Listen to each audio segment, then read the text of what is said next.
Okay, so I made this video to show why you shouldn't put your waterlogged electronics in rice. Um, so as you'll see from the video, the rice does help, but not anywhere near enough to make it save your device. So as you can see, I had 4 containers, same exact thing, and then each one had a bottle cap with a milliliter of water with a little food coloring.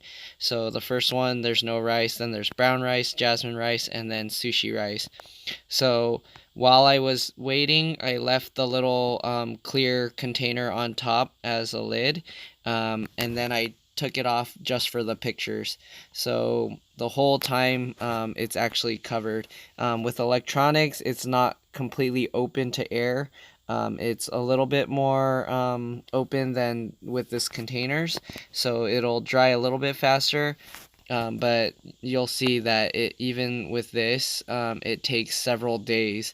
So if you spill water, this is only a milliliter. Most people spill like a cup or something on their laptop, so you can imagine it would take a lot longer. But anyways, if you were to try this, and it's your only hope, if it's a really important device, I would do my best to find someone that can take the computer apart and dry it, or at least take the battery and the plug out if possible. So what you want to do, make sure your computer's off, of course, remove all power sources if you can, wrap your computer inside a breathable fabric like a pillowcase, and then you can surround it in rice.